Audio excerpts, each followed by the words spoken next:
So imagine it's the beginning of the day, and we have one day with its high volatility and another day with its low volatility. You have the same butterfly at the money. In high volatility, it'll be rising up like it's a high tide, right? And sitting way above the dock. Let's pretend that the zero line is the dock, and that's what it will look like. Really flat profit curve, lots of premium available, very little risk. In low volatility, and that's because there's been delayed decay of premium, and there's a lot more premium or potential in that fly. That's what that is. Now, in accelerated decay or low volatility, you have accelerated decay, and so now you have all that premium sucked out of the options, and that's all you have left right there. And a big risk. And on top of that, your real-time profit curve is big and bulbous like this, and so the sensitivity to price is real high because that slope right there is real big, right? See that slope right there? So a little bit of premium, big risk, and sensitive to price. That's low volatility. That all sounds bad, right? And then high volatility.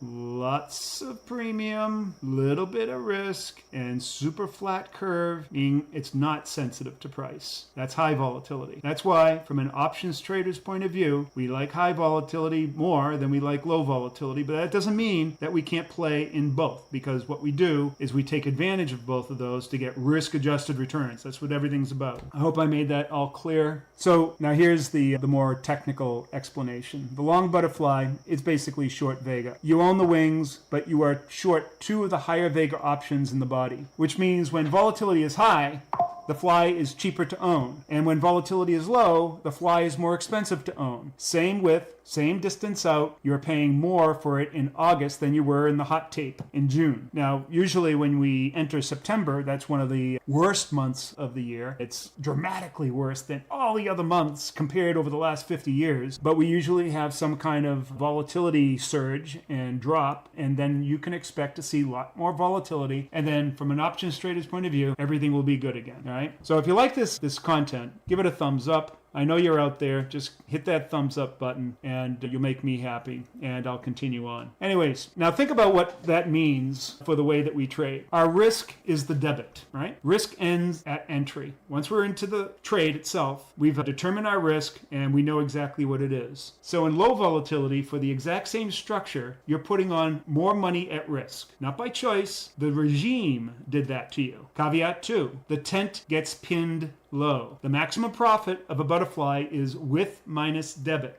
So we take the width of the fly, let's say it's 50 wide, and let's say the debit costs you $10. Then the maximum profit you can make from that fly is 50 minus 10, or $40 or $4,000. If the width is the same and the debit is bigger, the tent is smaller. So in other words, there's a relationship. You can't change the relationship between profit and risk. Profit gets bigger, risk gets smaller. Profit gets smaller, risk gets bigger. That's the key, and it's what I showed you in the keynote presentation there. So the peak of that expiration payoff sits closer to break even. So on top of risking more, you're risking it for less, and that's worse than that is the worst reward to risk on the same strikes, and nobody changes the strikes. So there you are. High volatility gives you a better environment. Low volatility gets you a worse environment, if everything were the same. But we can do things to affect all this. So caveat 3, gamma gets twitchy. Now you may be wondering, what the hell's gamma? Gamma is the sensitivity or the acceleration of delta. I guess you could say it's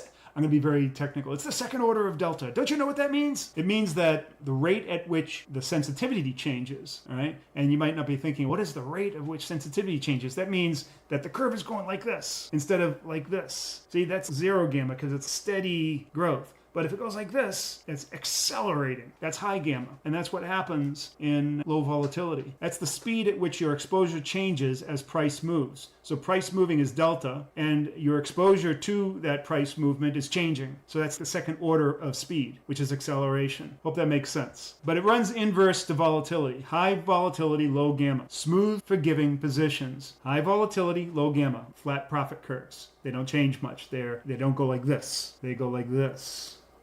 Right?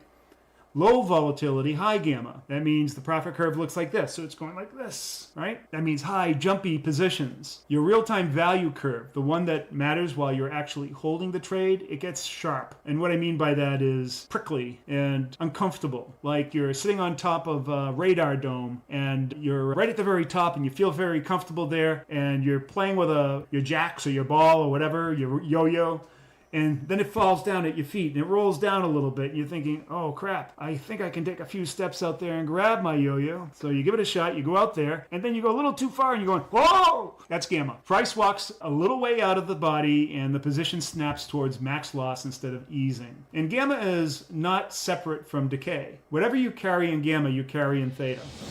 Thanks for watching, guys. I hope you enjoyed the video. And if you're interested in having the tools you need to become a profitable zero DTE trader, check out the link in the description. Take care, guys.